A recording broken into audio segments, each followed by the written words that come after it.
Ma présentation en fait, a pour objet d'illustrer un peu les propos de Nathalie. J'ai un peu recueilli l'expérience des conseillers des chambres d'agriculture qui font du suivi d'exploitation, donc pour en tirer les références techniques et économiques, et qui les valorisent dans le conseil auprès des porteurs de projets équins. La première étape, c'est le passage obligé pour nous, les porteurs de projets, au point à fond installation. Donc ceux-ci sont détenus par les chambres d'agriculture pour certaines régions, par les JA dans d'autres régions. Dans ces points à fond installation, il a été dénombré à peu près 25% des jeunes qui y passent qui sont intéressés par les métiers du cheval. Et seulement un cinquième d'entre eux va poursuivre ce projet à l'installation dans les métiers cheval. Pour ma part, j'ai identifié en région Lorraine, sur à peu près une année, une centaine de contacts qui sont des contacts à la fois pour des projets d'installation, donc de création d'activités, ou alors des projets de développement d'activités équestres, soit en système spécialisé, soit en diversification d'exploitations agricoles existantes. 3 types de questions en récurrence par rapport à ces contacts qui sont pris. Comment se déclarer? Quelles sont les formalités? Comment je fais pour m'installer?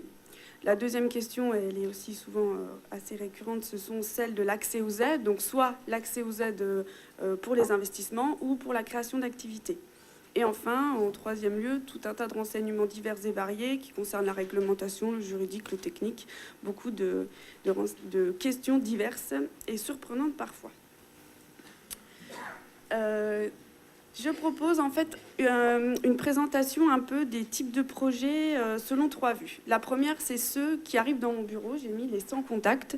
Je reçois, moi, beaucoup les porteurs de projets qui ont des rêves. Et ces rêves, ils se focalisent en premier lieu sur le métier de cavalier professionnel, c'est-à-dire les métiers spécialisés dans le travail de chevaux, pour lequel on sait que le réseau relationnel est important, que la qualité de l'équitation et des résultats en concours aussi, et que les résultats du réseau référence ont montré que la part de la commercialisation dans le chiffre d'affaires était plus qu'importante dans la viabilité de ces projets-là. Deuxième système qui fait rêver, c'est le système de pension spécialisée. Donc pension spécialisée plutôt haut de gamme pour pouvoir développer sa passion au mieux. Alors la difficulté des marchés de pension de chevaux, c'est que bien sûr il faut que ça repose sur une étude de marché. Et dans des zones très concurrentielles, c'est pas toujours évident de trouver sa place. Bien que les systèmes pension, c'est à la fois de la pension retraite jusqu'à de la pension travail, mais malgré tout, il faut bien identifier sa prestation pour pouvoir la développer. Ensuite, on arrive sur des projets un peu plus raisonnables, j'ai envie de dire, des projets d'activité de pension, mais qui arrivent en diversification d'exploitations agricoles qui développent déjà des ateliers élevage ou grande culture. Et enfin, en système spécialisé, mais qui arrivent à la fin de mon petit classement, les projets école d'équitation et pension. Donc ça, c'est un peu la hiérarchie des projets que j'ai identifiés au fur et à mesure de mon expérience et de la rencontre avec les porteurs de projets. Quand on prend le critère qui est établi par le réseau référence, le critère EBE par UMO exploitant, donc excédent brut d'exploitation divisé par les unités de main-d'œuvre exploitantes, là je me suis basée sur 2010, la hiérarchie, elle est donc inversée, en fait, on va dire. C'est-à-dire qu'entre les systèmes qui sont souhaités et les systèmes qui dégagent le plus de revenus, en fait, on va dire, on est sur une hiérarchie complètement différente. À savoir que les systèmes qui dégagent le plus de BE par unité de main-d'œuvre, ce sont les systèmes diversifiés, donc des ateliers agricoles avec une diversification élevage, pension et école d'équitation. Ensuite, on a les systèmes spécialisés avec école d'équitation et pension. Et en troisième lieu, donc ceux qui sont entre guillemets les plus rentables, ce sont des systèmes spécialisés de pension de chevaux avec valorisation en cours. Mais attention, ce n'est pas les métiers de cavalier professionnel parce que ceux-là, on les retrouve tout en bas du classement. Donc, c'est des systèmes de pension avec de l'enseignement à côté. Mais pension majoritaire par rapport à l'enseignement. Les activités de cavalier professionnel se retrouvant tout en bas du classement. Je ne l'ai pas noté. Nathalie nous a montré, elle, du coup, le palmarès au niveau des installations JA. Donc, on a en premier lieu, de manière synthétique, tout ce qui est système spécialisé, donc exclusivement des productions cheval, mais à la fois mixé élevage, centre équestre et pension. Donc, c'est là où il y a le plus d'installations et d'installations aidées. Je pense pour ma part qu'il y a un petit artefact au niveau de l'élevage parce que beaucoup, je pense, de projets JA reposent sur de l'élevage parce que ça permet une instruction de dossier pour bénéficier de cofinancement européen et que du coup, quand on n'est pas dans ces productions-là, le cofinancement ne peut pas avoir lieu, donc on se retrouve avec un financement 100% national et peut-être une difficulté supplémentaire à monter les projets. Donc je pense qu'il y a un artefact sur cette caractéristique. Ensuite, on a un système spécialisé école d'équitation et pension. Donc là, de manière raisonnable, on l'a vu, c'est le deuxième système où il y a le plus d'installations jeunes agriculture. Et on se retrouve encore en système spécialisé, élevage et pension, pour finir par seulement les systèmes diversifiés, donc exploitation agricole, qui développent des prestations d'élevage et de pension. Donc en fait, l'idée pour moi par rapport à cette diapositive, c'était de montrer qu'entre les personnes qui arrivent dans mon bureau avec des rêves, entre les systèmes rentables et les systèmes vraiment installés, on n'est pas du tout sur la même hiérarchie de systèmes. Donc d'où l'important de communiquer sur les références pour avoir davantage, on va dire, d'adéquation entre les rêves et la réalité. Si on reprend les 100 contacts que j'ai à peu près sur une année, ils vont être vite confrontés à plusieurs difficultés. On l'a vu.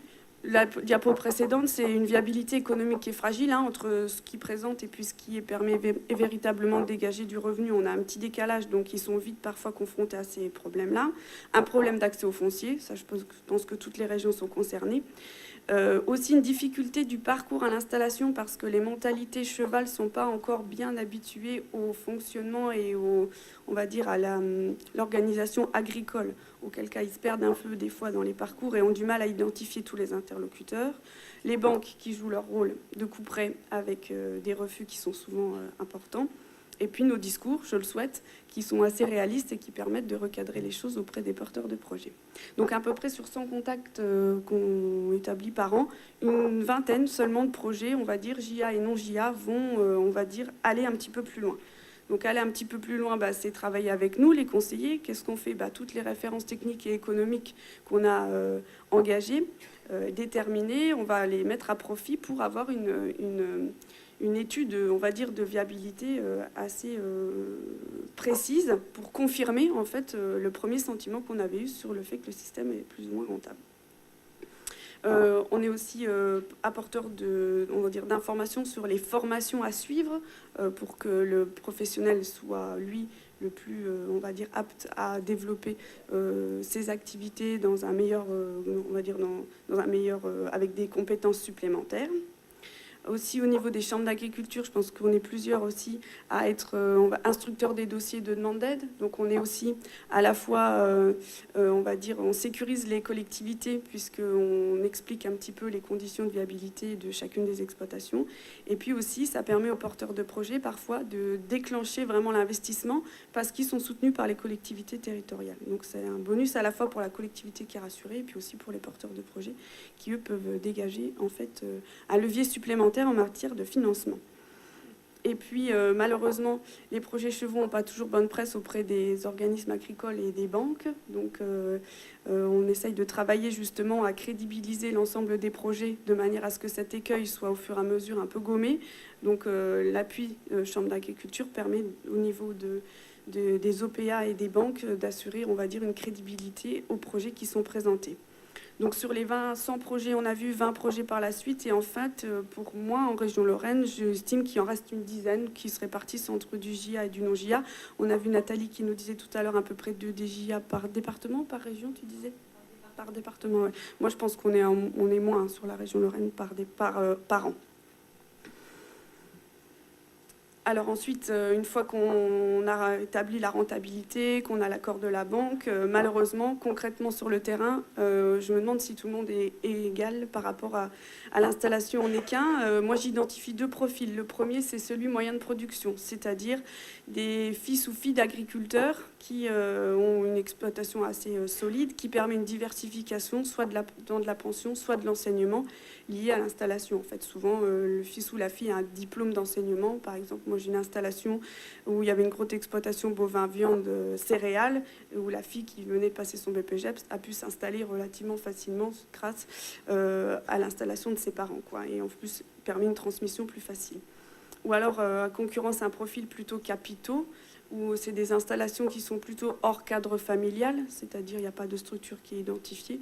Il y a des reconversions professionnelles, donc soit dans le milieu du cheval, de cheval à cheval, ou alors carrément, on va dire, des reconversions vraiment avec un grand écart qui est réalisé, ou voir des jeunes. Et dans ce cadre de figure-là, c'est malheureusement la présence de capitaux qui est indispensable pour l'installation ou de garantie de la part des parents ou d'autres associés. Malgré tout ça, les chambres d'agriculture, elles doivent accompagner tout cet engouement-là. Donc, on a établi, alors bien sûr, au sein du réseau référence avec tous les partenaires, les CATIP. Je ne sais pas si vous identifiez, j'en avais pris un, je ne l'ai pas pris. Les CATIP qui permettent, donc, nous, conseillers, d'accompagner le porteur de projet, et aussi le porteur de projet peut, lui, se l'approprier pour essayer d'un peu, j'ai l'impression, de maturer parfois leur projet. Donc, ça leur donne les conditions, on va dire, optimum de réalisation à la fois technique et économique de chacune, on va dire, des systèmes d'exploitation. Beaucoup de régions ont aussi développé des guides à l'installation, je pense justement pour répondre aux problématiques d'identification des interlocuteurs, de rapprochement de la filière équine et agricole. Les régions Bourgogne, Bretagne, Lorraine et Basse-Normandie ont développé des guides et je pense beaucoup d'autres aussi. Et c'est complété ou relayé par des journées d'information sur l'installation. Les deux dernières à ma connaissance, mais je pense qu'il y en a beaucoup sur le territoire, c'est celle qui a été réalisée en Corrèze au mois de décembre, à l'initiative de Guillaume Mathieu, où il y avait donc des concertations sur l'installation sous l'angle d'approche filière. Donc il y a eu des messages des professionnels qui sont passés à ce niveau-là. Et en Lorraine, on a organisé au mois d'octobre, avec comme support l'exploitation de Bernard et de sa famille. Donc on a organisé une journée à l'installation où il y a eu un témoignage et puis des apports techniques et théoriques de la part des conseillers des chambres, des juristes. Voilà, on a réuni 52 personnes. Donc ça permet vraiment de communiquer, on va dire, de manière assez large et de diffuser de l'information sur les réseaux références. Ce qu'on peut déplorer, c'est que malheureusement, on n'a pas de véritable schéma de développement stratégique. Alors, qu'est-ce que j'entends par là? C'est qu'à part lorsqu'on traite des dossiers d'installation aidée, où la non-concurrence est obligatoire, quand on a des non-JA, on n'a pas la possibilité en fait, d'organiser sur le territoire l'implantation de chacune des structures. Donc, ce qui peut entraîner de la concurrence, mais qu'on ne peut pas maîtriser. Donc, on parlait tout à l'heure, Sophie disait, des exploitations qui sont en pleine difficulté. Et par contre, il y a une augmentation du nombre, mais de l'autre côté, des exploitations en difficulté. Donc ça, malheureusement, on n'a pas de marge de manœuvre pour essayer de juguler.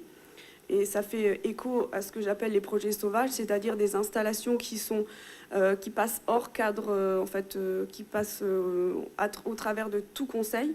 Alors volontairement parce qu'ils sont anti-chambre ou involontairement parce qu'ils ne savent pas. Bref, ça donne des installations qui ne sont pas toujours pérennes et qui ne favorisent pas la bonne image, on va dire, des projets équins au sein de chacune des régions.